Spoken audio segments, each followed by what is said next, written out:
Welcome to part one in a special two-part video series about taxes and the ramifications for paying taxes and even tax strategy specifically for people who wholesale and flip houses. Remember, it's not about how much money you make, it's about how much money you keep that matters. So if you plan on being even mildly successful as a real estate wholesaler and flipper, this is a video series you don't want to miss coming up. Go to 8weekacademy.com to claim your free copy of Jerry Norton's most popular training. In it, he reveals his blueprint for making $100,000 per year with real estate. If you're new here, I'm Jerry Norton and I went from dead broke to millionaire flipping houses. And after doing 1,000 deals, I created this channel to help you master the art of wholesaling and flipping real estate so you can live your dream life. Be sure to subscribe and click the bell icon to get notified when new videos are released. This is going to be difficult for me to talk about. Taxes, that is.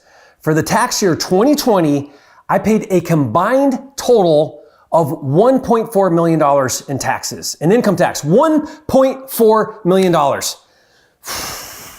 No, I'm okay. Tyler, hand me my bat. Okay. Thank you, Tyler. I feel a lot better. Okay.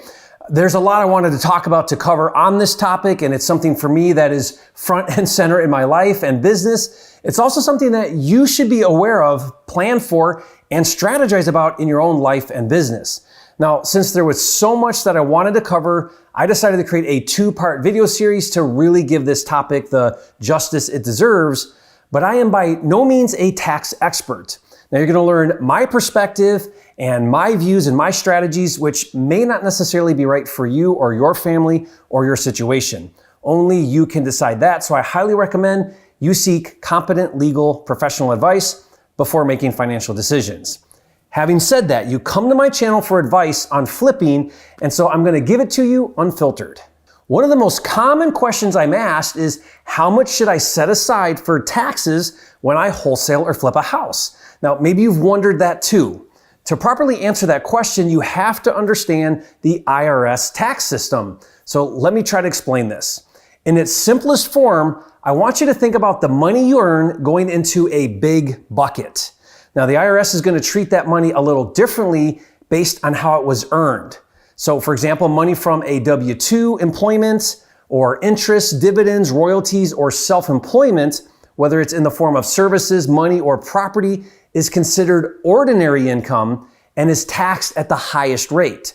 So income you earn from wholesaling houses is taxed as ordinary income. However, income that derives from the sale or exchange of an asset, such as real estate, is taxed as capital gains, which, if you held the asset for more than 1 year, it's considered long-term capital gains and is taxed at a lower rate. So if you flip a house in less than a year, it's considered short-term capital gains and is treated the same as ordinary income. At any rate, for simplicity, whether it's W-2 income from a job or income from flipping a house, it all goes into the income bucket. And at the end of the year, the IRS adds up all the total money you made, we'll call that the gross income you earned, in that income bucket as a starting point.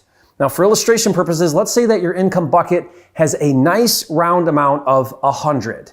Now, the 100 could represent 10,000, 100,000, 1 million, 10 million. You decide what the 100 represents. The point is, you start with 100. But 100 is not your taxable income because the IRS gives incentives that, if you qualify for, will lower your taxable income. Now, these incentives come in the forms of deductions, credits, exemptions, and deferrals.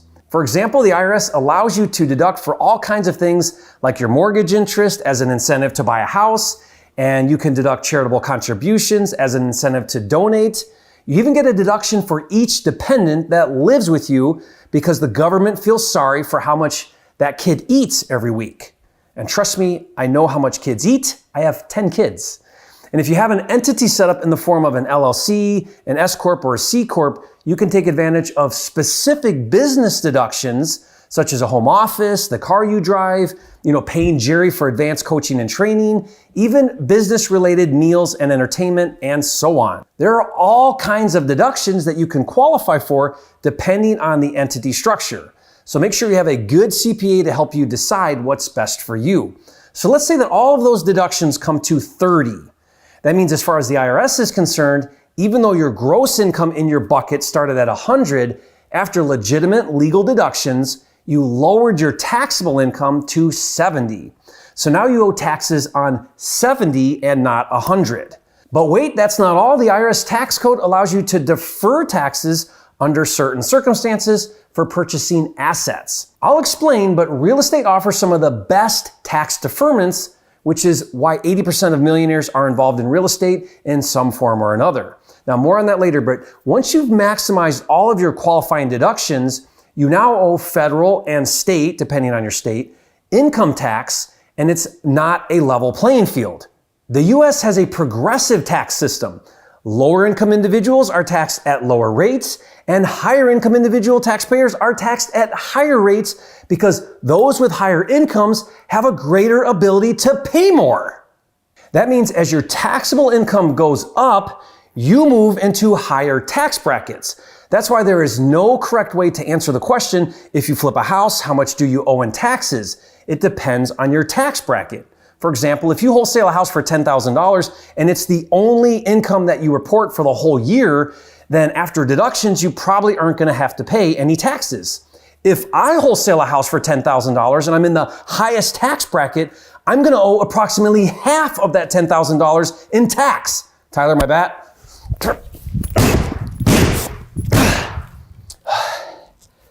Okay. So to give you an idea of the different tax brackets, as of this recording, here's a look at the current progressive tax code if you're married filing jointly. Okay, the lowest is 10% if your taxable income is less than $19,750, and the highest is 37% if your taxable income is over $622,000. And that is just federal tax. You may also owe state tax based on your taxable income.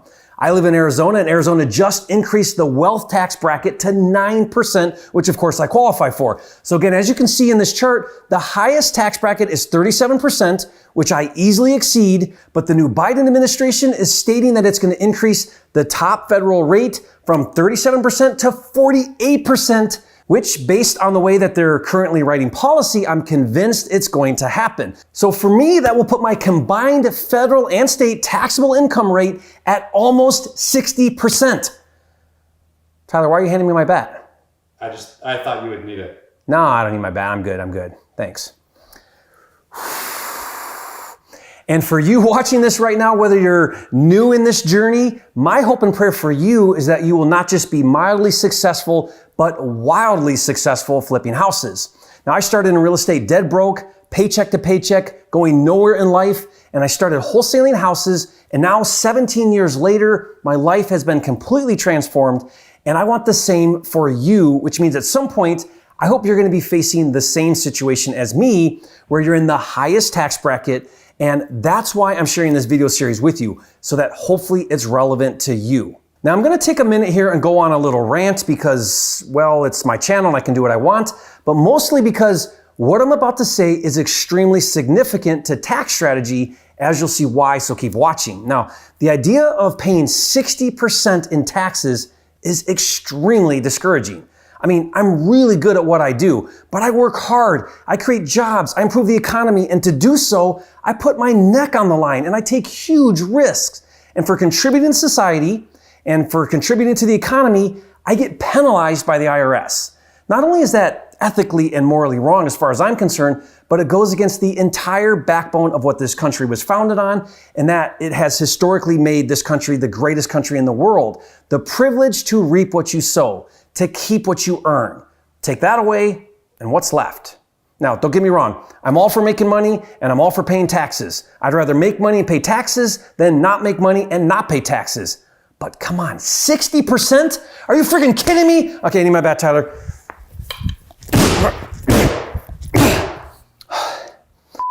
You know, at least this is the last country in the world, as far as I'm concerned, where you can become wealthy honestly. In most countries, only organized crime with friends in high places can become wealthy. So for that, I'm extremely grateful. Okay, rant over, back to taxes. Here's the thing, guys. Even though the tax code is biased, where the more you earn, the higher percentage you pay, It's still designed for working and middle class America. It's designed for W-2 income earners and even self-employed and even most business people. But the wealthy, the real wealthy, they learn how to take advantage of additional tax benefits in the form of deferred taxes. And if done correctly, it can wipe out your tax completely. The reason why Donald Trump is a billionaire and doesn't pay any taxes is because he understands the legal IRS tax code for owning assets that allow for deferred taxes. Now, like him or hate him, he's the smartest man in the room if he knows how to legally make billions of dollars and keep his wealth instead of giving most of it to the IRS. And while I'm certainly not a billionaire like Donald Trump, my taxable income is in the 1% of the 1%. And up until now, I have intentionally chosen not to participate in tax deferred benefits. Like I said, in 2020, my combined federal and state income tax was $1.4 million. Not my taxable income. No. My total taxes I paid was $1.4 million. Tyler, you my bad again. The worst part is, I know what the wealthy people do to not pay taxes, and I could do the same thing, but up until now, I've chosen not to, and instead gave the government $1.4 million of my hard-earned income in 2020. No, I'm good, Tyler. Thank you. If you're questioning how that could possibly be a smart move and why I willingly paid that tax, leave a comment and say, Jerry, you might be a flipping genius, but maybe not so much a tax-saving genius. Now, I actually do have a compelling reason, maybe, that I'm going to share with you on video part 2, so stay tuned. On that video, I'm going to explain in detail how to defer taxes even indefinitely by acquiring certain types of assets to the point of possibly not paying any tax at all, and why I've personally chosen to not take advantage of those tax breaks, and also why I believe you should not attempt to do the same either, at least not in the beginning. As far as this video, no matter where you're at in your journey to become a real estate investor, and especially a wholesaler and a flipper, first and foremost, you need to maximize as many deductions as you possibly can.